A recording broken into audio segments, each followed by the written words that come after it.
For those of you joining in, this is the Washington, D.C. SPJ Pro Chapter's Candidate Forum for declared candidates running for the offices of SPJ National President and SPJ National Secretary Treasurer. I'm Randy Shostak, President of SPJ DC, and I want to welcome everybody to this forum. At tonight's forum, we are very pleased to have the following candidates in attendance.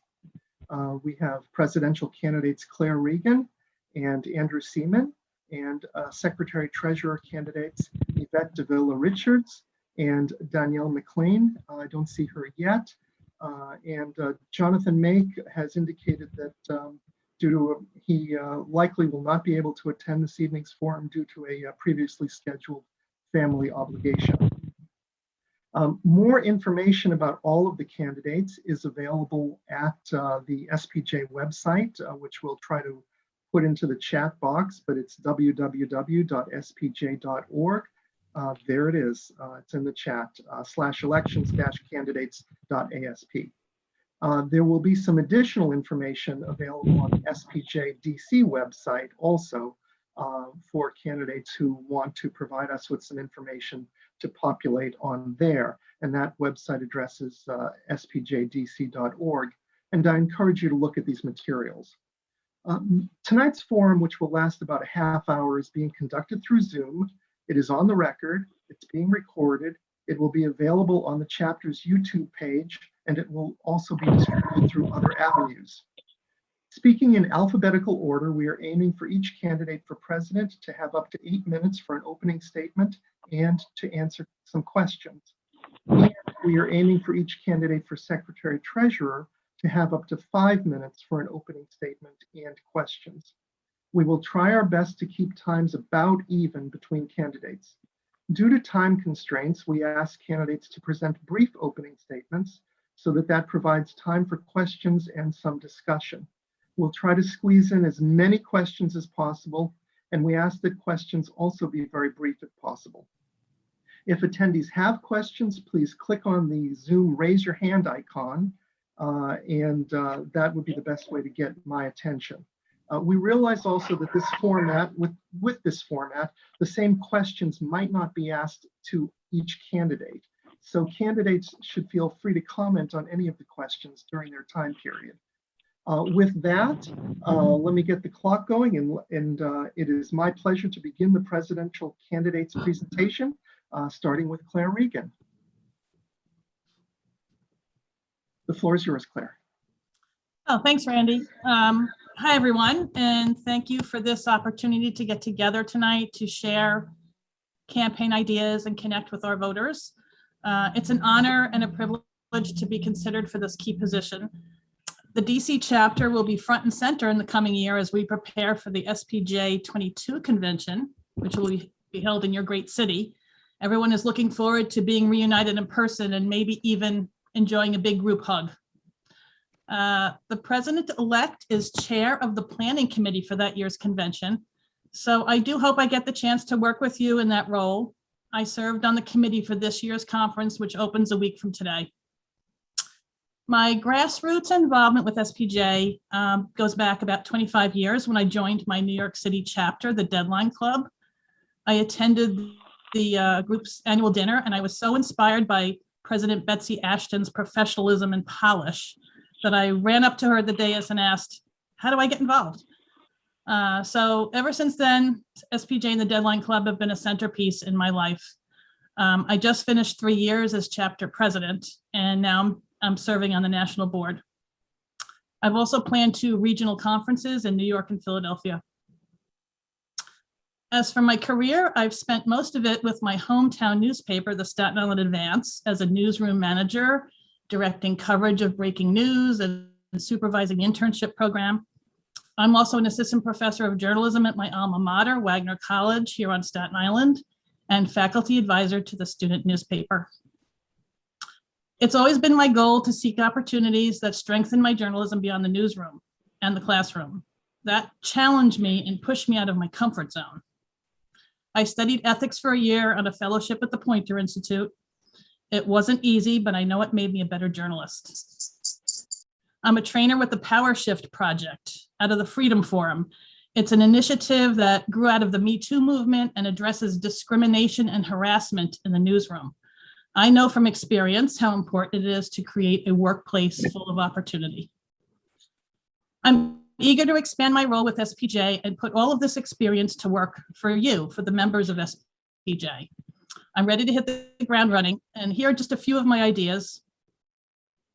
I'd like to continue strengthening outreach in all directions of the organization to chapters, communities, unaffiliated members, freelancers, and students, because building membership and connections is critical.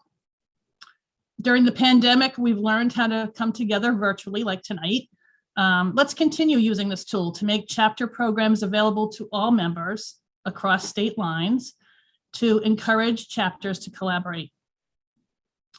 These are tough times for journalists with buyouts, layoffs, a pandemic, and relentless attacks on press freedom. Let's make it easier for journalists to join our organization and take advantage of our solidarity, skill building, and fight for the First Amendment. Journalism educators are an untapped resource. Let's make SPJ their go-to organization. And finally, let's facilitate more student chapters. Streamlining the application process this past year was a great first step in the right direction. Now we need to penetrate more campuses regionally. That's just a little bit about me and a few of my ideas. I have plenty more, and I'm very eager to hear your ideas as well. I have the time, the experience, the commitment, and the confidence to help SPJ move forward, and I would be honored to help the organization as your next president-elect. Before I end, I would just like to add a plug for the super session that I'm moderating at the convention next week. And I brought along a PDF. If that could go up on screen, that would be great. We're not able to do that tonight, but we'll put that on our website. Yeah. Okay, thanks, Randy. I'll just briefly mention what it is.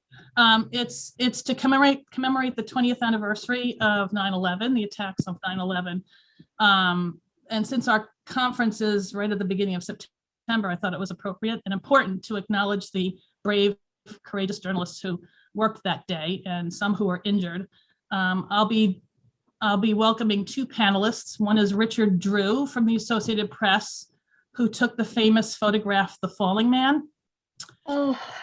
And also David Hanshu, who was working that day as a photojournalist and was nearly killed as he was buried in the rubble. So they'll both discuss that day, but a little bit beyond it too, about the trauma and how it's impacted their lives and their careers. So that's a super session on Friday, September 3rd at 11:45. And of course, our conference is virtual now. So I hope maybe you'll be able to join us. Thank you very much. So let's try to squeeze in as many questions as we can. And we've got some already. Jackie Fuller, board member, can you go first, please? Sorry. There you go. Can you hear me? Yes. Hi, Jackie. Hi. One question I had was that I'm just curious to know, what is your vision for your plan to encourage diversity in newsrooms? Well, I mentioned the Power Shift project that I'm learning from. That's Jill Geisler in the Freedom Forum. She's formerly of the Poynter Institute, and there's a lot of work on diversity in that program.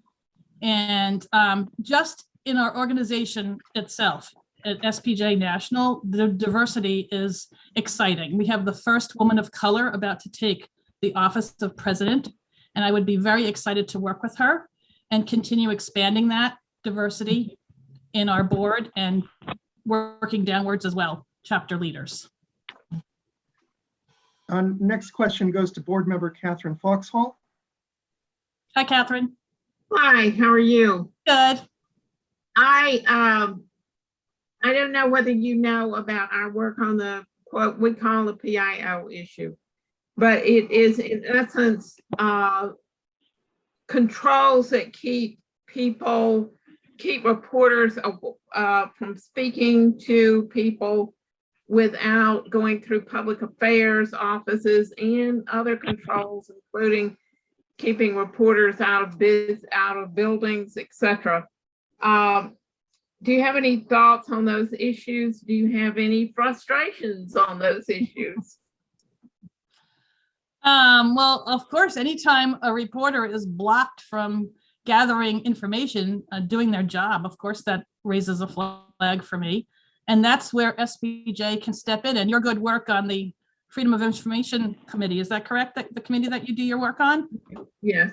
I mean, that's just the power of our organization to learn about the situations when they arise and to advocate for the journalists who are affected. I think that's one of the great powers of SPJ as an organization of people supporting each other. We have to do that because, like I said in my opening remarks, these are tough times for journalists. Lots of roadblocks, lots of accusations against us and our profession. So I'm very proud of the work that the committee does, FOI, in doing that. And we're going to have to call it at that. Thank you very much. I really appreciate that. Thanks, Randy. Thank you very much. And now it's my pleasure to introduce candidate for president, Andrew Seaman. And let me restart the clock. And the floor is yours, Andrew. Thanks very much for coming on board here. Yeah, thank you. And can everyone hear me okay? Yes. All right, great.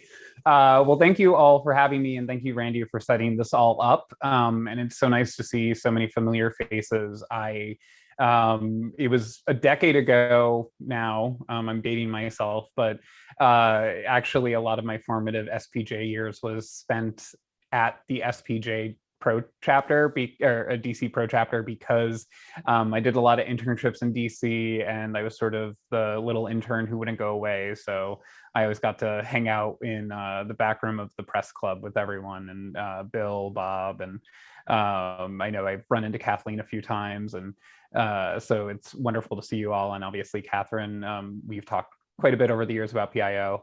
So thank you so much for having me.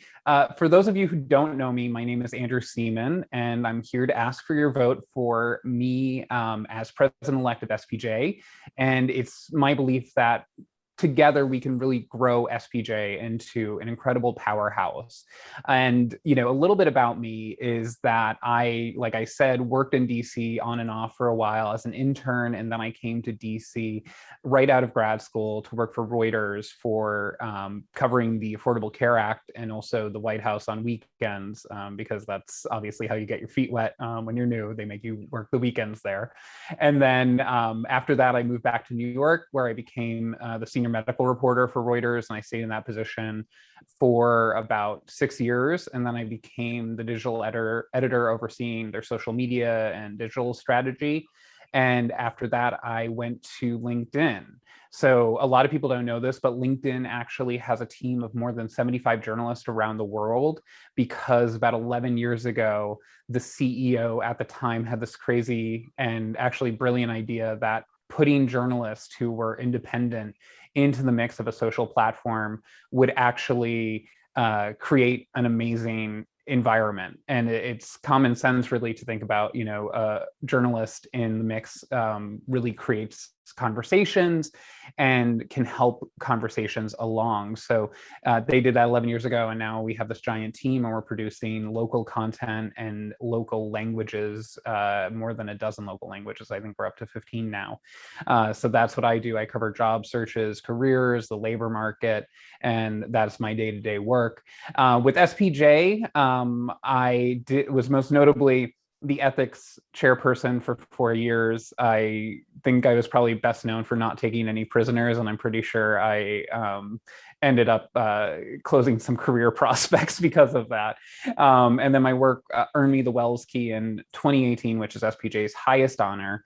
And some of the other things I did was I took over the ethics committee when we adopted the ethics code in 2014. So it was sort of up to me to get that off the ground with the ethics committee. I traveled all around the country trying to tell people about it. I went to Capitol Hill, lobbied for press freedom, and then I did a lot of media interviews for SPJ, everything from Vanity Fair to the New York Times. And then I obviously answered most of the questions that came through the ethics hotline with the help of the committee. And what I want to do for SPJ is basically refocus it, make ethics and freedom of information really our cornerstones. And then I also want to make diversity the centerpiece of everything we do.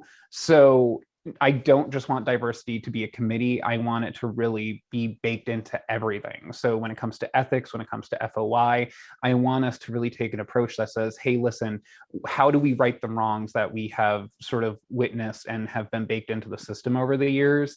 And then additionally, I want to make sure that SPJ is serving its vital role as a 501c6 advocate for journalism. So the new plan that SPJ has come up with to basically bring someone to DC to be a lobbyist for journalists and get our legislation put through and have someone there who's basically the fly in the ointment of politicians, that we can just basically be in the halls of power all the time, making noise and standing up for journalists. I also want to help engagement between chapters, national and communities. They shouldn't be fighting. I don't understand what that's about. We need to be working together to create a really great ecosystem for all of our members. I think we need to be more proactive, and I think we need to have hard conversations. We can't just be reactive. And then I also want to make sure that we secure a really good leadership pipeline for the future. When Scripps Leadership Institute went away, I think we lost a lot, and I want to establish that, but also give people some things back by also investing in their career development. I also want to look into maybe holistic journalism education approaches. So instead of just focusing on high schools and colleges, which are obviously important and we need to strengthen those chapters, I think we should also go into communities and teach people who didn't have access to opportunities like I did or other people did, how to tell the stories of their own communities. The First Amendment is theirs as much as it is ours. And I think we need to expand our tent, look for where non-traditional journalists are, and also just teach people that journalism is for everyone and really expand the benefits of that. So like I said, I would really like your vote to make all this happen and for you to work with me to make that happen. And you could learn more at seaman4spj.com. Thank you. Thank you. So we'll try to squeeze in as many questions as we can, starting with Celia Wexler, board member. Celia, you're on. Hi, Celia. Hi, can you hear me? Okay. I think one of the really interesting issues is really how we figure out the relationship between chapters and communities. If we're in a situation now where, according to, I think, the draft of the bylaws, 41% of members are not affiliated, that seems like a kind of a really important statistic. So I would like both of the candidates to really talk about this kind of relationship between communities and chapters.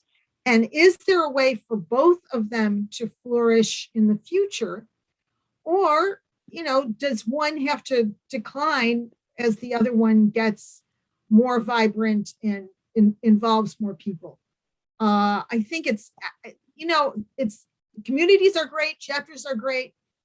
Chapters are good, as a former lobbyist, I can tell you, in terms of advocacy work. But communities certainly are wonderful when it's a matter of getting people in the same profession, doing Celia, we need to get the question. We've got 1 minute left for Yeah. I'm sorry. Yeah. But that's Andrew, it. go ahead. Yeah, so basically the short answer for me is that I think they both should exist. And I think the bylaws, they are written for SPJ as it is right now. So communities are not that powerful where they're going to overshadow chapters right now, but we do need to look at the relationship. My overall goal, and one of the benefits of working for a social platform, is we know a lot about engagement. So what I want to do is really work on how do we connect people with communities and chapters, because I think chapters are so important because there's specific things that they could teach members that necessarily a community can. So like I said yesterday on the Candidates Forum for SPJ, you have California wildfires that are more relevant. How do you cover that? Someone in Pennsylvania doesn't really need to know how to do that. Or maybe there's a state law in Ohio. So I think, we need chapters and communities. I think we also need to find a way for them to coexist. I don't think one needs to rise for one to fall. And we're going to need to close it up there. Got it. Okay. Thank you very much. I really appreciate this. Let's go on to, if we could now, to the candidates for Secretary Treasurer. And for these candidates, what we've asked is that they take about 5 minutes to give a brief opening statement to allow for questions. What I'd like to do is I see that there's a lot of interest in other questions, and perhaps if we have time after everybody has spoken, we perhaps might be able to open the floor for 1 or 2 other questions for various candidates to take. But let's get through the formal as described program first, if we could. And the first candidate in alphabetical order who would like to speak is Yvette Davila Richards. And thank you very much for joining us tonight, and the floor is yours. Thank you for the invitation, DC Chapter. I'm honored to be here tonight with you. I'll get right to it. I feel I have the best possible experience to serve as your National Secretary Treasurer, having served in this role since my election last September. I have chaired the Finance Committee through a challenging year when the COVID-19 pandemic continually forced the board to revise our plans. For example, the board met an executive session to decide whether to hold a hybrid or virtual national conference. I raised many questions about its expenses related to an in-person meeting. Ultimately, the board made a recent unanimous decision to hold a virtual conference, and my input based on my financial experience was key. Continuity will be important for the board next year as we steer SPJ through the final stage of the pandemic. So we hope the final stage of the pandemic. If all goes according to plan, we will be producing our first national convention in Washington, D.C. next year. My prior experience with large-scale events, especially with the National Association of Hispanic Journalists, where I also contributed to fundraising, will serve SPJ well. Previously, as NASJ's VP of Broadcast, I coordinated a producers index, which provided news organizations with a list of our members interested in broadcast news producing jobs. Prior to that, as NASJ's regional director in the Northeast, I produced regional conferences, first at Lehman College and later at the Craig Newmark Graduate School of Journalism. My work with NASJ began when I helped establish the first New York City chapter. That chapter grew to become one of the largest chapters in the organization through the many events that we produced and the collaborative partnerships formed with news organizations, executives, and outside companies. I say all of this in large part to let you know that I'm experienced in handling finances and complex events, as well as keeping our membership well informed in a timely manner. Furthermore, I want to strengthen SPJ's collaboration with the affinity groups, including NHJ, NABJ, ONA, the Asian American Journalists Association, the Native American Journalists Association, and others, so that we can coordinate events that generate revenue and serve our members. After all, aren't we in this all together? A little bit about me real quick. I grew up bilingual, having been raised in both Puerto Rico and New York City. As a news producer and assignment editor for national television networks, currently for Fox News Channel and previously for CBS News, my language skills have come in handy. As far back as I can remember, I've been drawn to both journalism and to volunteer organizations. I'm an undergraduate at the City University of New York, Baruch College. I was the president of the Hispanic Latin American Club and a member of the student government, helping to produce, again, conferences and working as a student trainer. After graduation, I put my language skills to work for the Independent Press Association, selecting stories to translate into Spanish. People often ask me, how do I have time to do all of this and keep up with my volunteer work for professional organizations? First with SPJ and now with, first with NASJ, sorry, and now with SPJ. The answer is simple. When you love what you do, you find the time. I want your vote, if possible, to be reelected as the Secretary Treasurer. I know I can do the job. I've learned it in the past year. I can just go right into it, you know, keep asking the hard questions that I did when I first got the position, because it is a learning curve. And that's something that I already have, having served in this position during this past year. So I feel you guys need continuity, you need consistency, and that's why I'm running to be your next Secretary Treasurer one more time. Thank you. So let's try to squeeze, thank you very much. Let's try to squeeze in a quick question from Hazel Becker, a member of SPJ DC. And we'll try to get a couple questions if they can go quickly enough. Hi, Yvette. Hi, Hazel. It's good to see you. I have a question based on something that you said last night. And we're About, at the 1 minute mark. okay, you were talking about a way about people being respectful to each other and bringing decorum back to SPJ and to particularly the board meetings. And I wondered if you have a specific plan that could absolutely make that happen, because it has to. You're 30 right. seconds. It has to happen. At the end of the day, we're all adults. All I've stressed since the beginning of the year and will continue to stress is making sure at the beginning of every meeting, I let everyone know we're here to listen to each other. We can agree to disagree respectfully. And I always make sure to put it also in the chats, you know, say what you need to say, but be mindful of people, because yes, there's some words that may come across and people may interpret it in a way that may at times be offensive or in a disagreement, but we have to be able to agree to disagree, because we all have diverse opinions, we all come from diverse backgrounds, and we're not always going to agree, but we are trying to come up with a consensus plan to move this organization forward. I'm all about working together. I'm all about making sure I get to find out who each and every person is on the board. And I just stress that we make sure that that maintains from the beginning of the meeting towards the end of the meeting. Thank you. Thank you. I'm sorry, we're going to need to move on for that. But let's go to the next up candidate for Secretary Treasurer is Jonathan Make. Welcome. Hi, everyone. I'll keep this really short.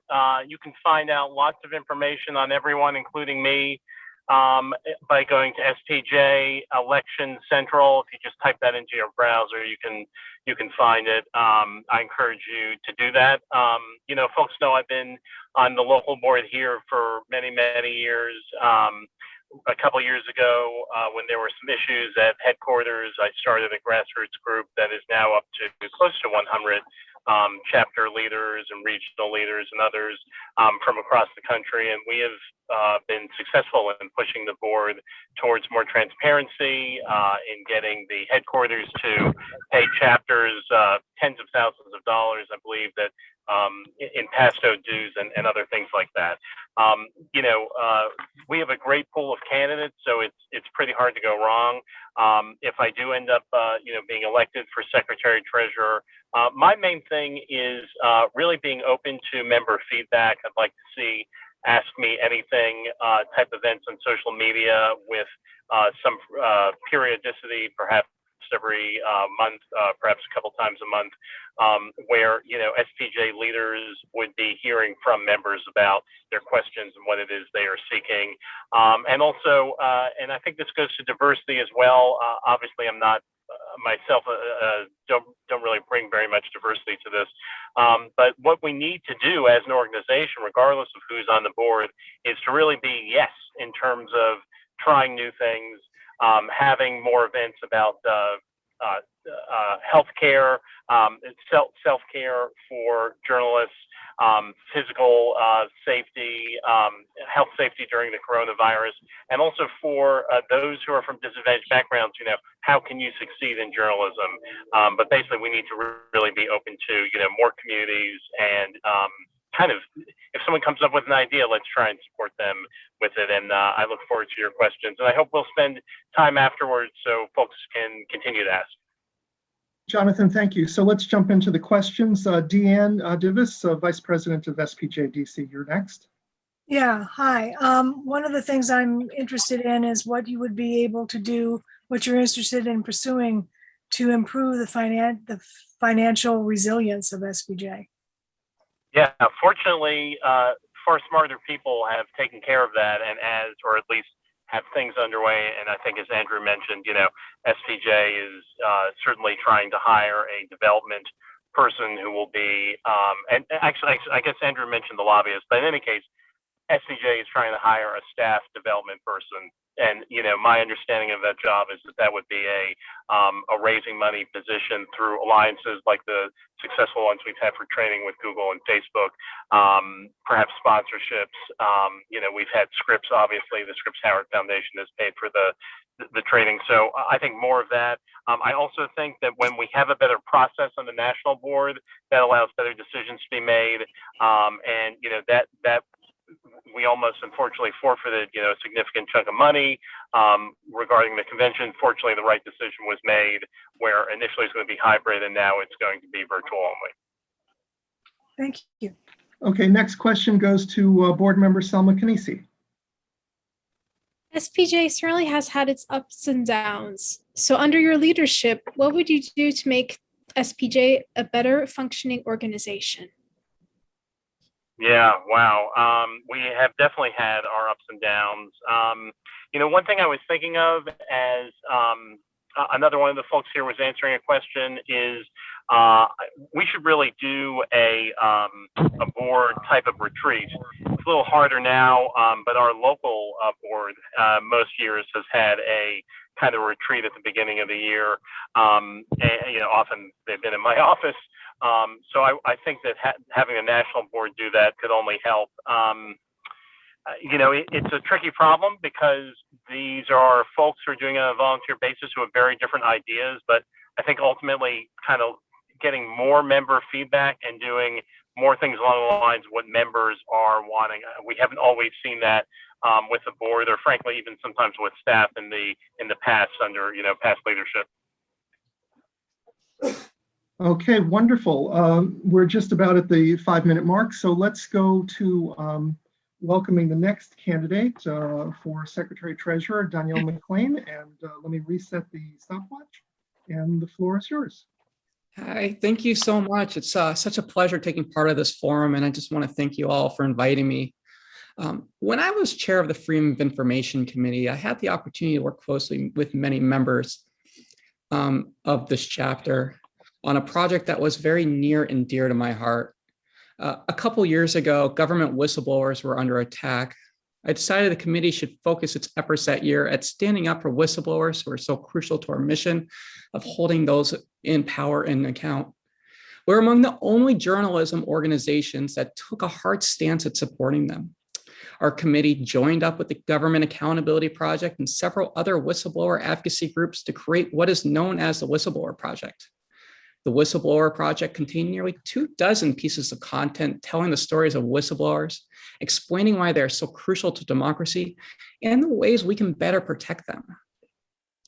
It is considered one of the most comprehensive projects demonstrating the importance and need for whistleblowers in the country. What made the project even more amazing is, thanks to the dedicated volunteers at the DC chapter, we are able to bring whistleblowers literally to the table in a small room to talk about their trials and how they can best work with reporters. After the panel, one government whistleblower came up to me and thanked us. She said because of that panel, she felt less alone in her fight. It was one of the most rewarding experiences in my decade-long career as a journalist and advocate of the free press. I firmly believe that chapters are the backbone of the society, and we need to do a better job at supporting them. Running a chapter is hard. I know, because I helped lift the New England chapter from near obscurity to the powerhouse it is today. What we can do to make things easier for both our chapters and our communities, give them the resources they need to easily host virtual panels, register new members, and pick from a menu of ways they can advocate for a free press in their own community. If we invest in overhauling the SPJ website so it can be accessible to all chapters and communities, and make our processes more user-friendly, we can host virtual events that provide training and address the concerns of journalists in regions we historically have just never reached, simply by lining up speakers, finding a date, and clicking a few buttons. We can show everything SPJ has to offer by making our discounts and benefits accessible, and allow our volunteer journalists on deadline to easily tweet or blog about the latest attack on the free press. In order for SPJ to prove we are champions for journalists, fighters for the First Amendment, stewards for ethical journalism, and producers of journalism's future, we need to give our busy volunteers the tools and resources needed to make it happen. I've been fighting for those tenets throughout my time at SPJ, As president of the New England chapter, chair of the Freedom of Information Committee, and now chair of the Ethics Committee, I know how to make this happen. We need a leader who will listen. A leader is not afraid to ask questions and be proven wrong. We also need a leader who represents the changing dynamics of a newsroom and allows everyone to know they are welcome here. As a transgender woman, I know how intimidating it can be as a member of an underrepresented community to step up in a leadership role at the society. I would like to be a role model for those questioning whether SPJ is a welcoming place for them. I would like to be a champion for this industry and its future. Thank you. Thank you very much. And we have time for a couple of quick questions. I don't see anybody's hands raised, but I do have some questions that came in earlier. And if it's okay, I'll just go ahead and I'll deduct the time that I'm chatting to from your time. But one question that came in is, how do we ensure that anyone claiming to be a quote unquote journalist does not communicate misinformation? Is there a role for SPJ in calling out these self-appointed quote journalists? Yes, absolutely. And I have done that as chair of the ethics committee. I spoke, when it was everything from 60 Minutes not providing the right context to, Fox News, like having like conflicts of interest. I spoke up to in different news outlets, the Washington Post, the Associated Press, local news outlets. I spoke up on those tenets about misinformation. Last year, the ethics committee with headquarters and our president, Matt Hall, we actually held a truth day that with its mission of teaching reporters how to communicate truthful news and cut around all the fake information that were coming from politicians and other news outlets so they could report accurately. We held several panels and Twitter chats. It was really productive. It was called Truth Day, and we held it last October. And that, I was very proud of that. Yes. No, just we're up against time. So thank you very much. I see that there have been a lot of questions asked, and I do want to just add one quick lightning round to this forum, because I want to give all the candidates a chance to respond to perhaps questions that weren't asked to them. So what I'd like to do now is going in order from President and then to Secretary Treasurer rather, in alphabetical order, to give each of the candidates a chance to respond and to wrap up any other questions that they didn't get a chance to respond to. And I want to throw out one other question as well, which perhaps they might want to respond to, is where do you see SPJ 5-10 years from now? So let's start with Claire Regan, and again, just 1 minute to respond to any of the other questions that came up and to wrap up. Go ahead. Where do I see SPJ? I see it staying relevant. We have to work hard at that, but it needs to be relevant. Journalists need SPJ. We offer solidarity, skill building, and we need to stay sustainable. That's our job as board members like you, national board members. All members need to work hard at it. Keep our membership numbers up. We need the solidarity. That's what I get out of SPJ. I love meeting journalists from all different walks of life, from all different places, like I'm doing tonight. It inspires me as a journalist, makes me a better journalist. We can give that to each other. And I do want to say thank you to all of you. You're all volunteers. Let's remind each other that we are doing this for the love of the organization, all of us tonight.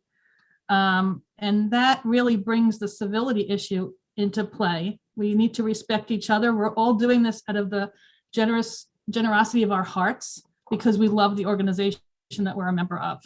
Thank you. Thank you. Next, Andrew Seaman, if you could just wrap up, answer any questions that you didn't get to answer before in 1 minute, please. Yes. So in terms of where I see SPJ in 5-10 years, I think, we need to be bigger, stronger. I think we need to give members more than they're getting right now.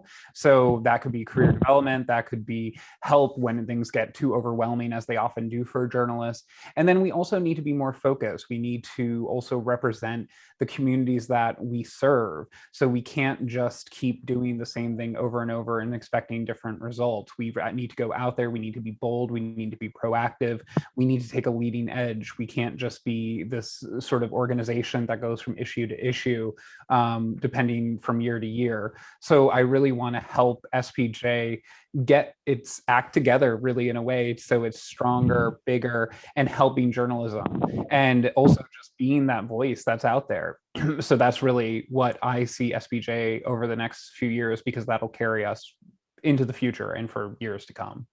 Great, thank you. And so next we've got for Secretary Treasurer candidate Yvette Davila Richards. Again, if you could just take 1 minute to answer any questions you didn't get to answer before and to wrap up. Well, definitely speaking of that question you asked the other two candidates about where do I see SPJ in the next 5 to 10 years, I know I'm going to make a concerted effort to make it more diverse.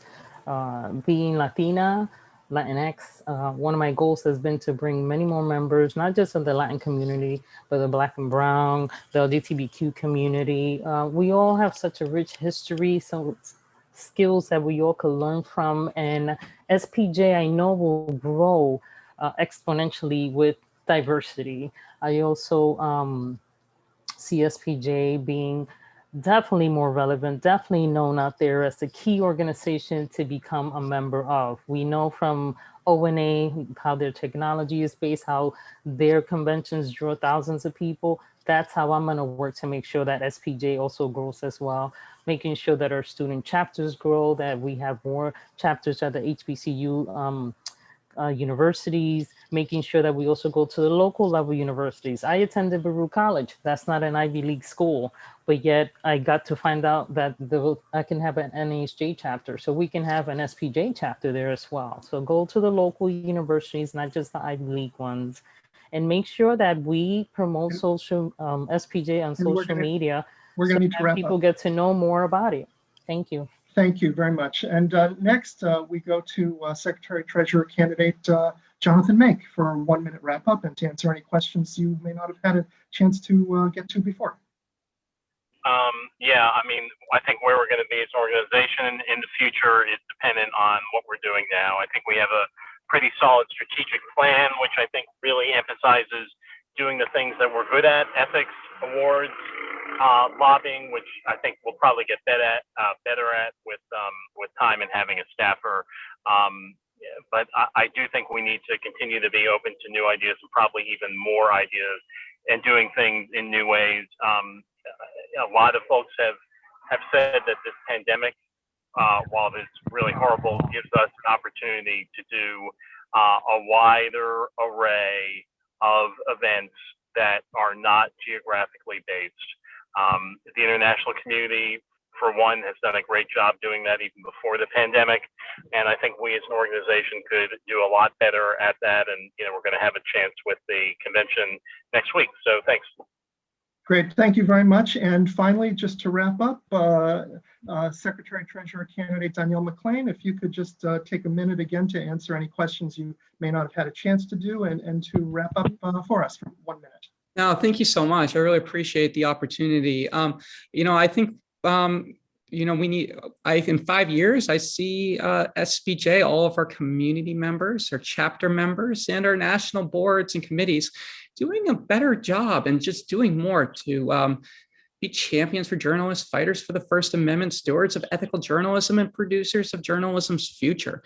We have the opportunity to use new technologies that have really emerged over the past 2 years to hold more virtual events in different areas, make things easier for our chapters and communities to reach out to those areas they just typically never have been able to reach. I know how hard it is to go outside your immediate area as a chapter. Overhauling our website, making our processes easier, recruiting new members, recruiting more diverse members, and making SPJ a more welcoming place for everybody. You hit it in 1 minute. All right. Thank you very much. This has been a very informative candidate forum. Thank you so much to all of the candidates and to all of the attendees. We as a chapter are deeply appreciative that you took time out of your day to speak here tonight. And with that, we conclude this chapter forum.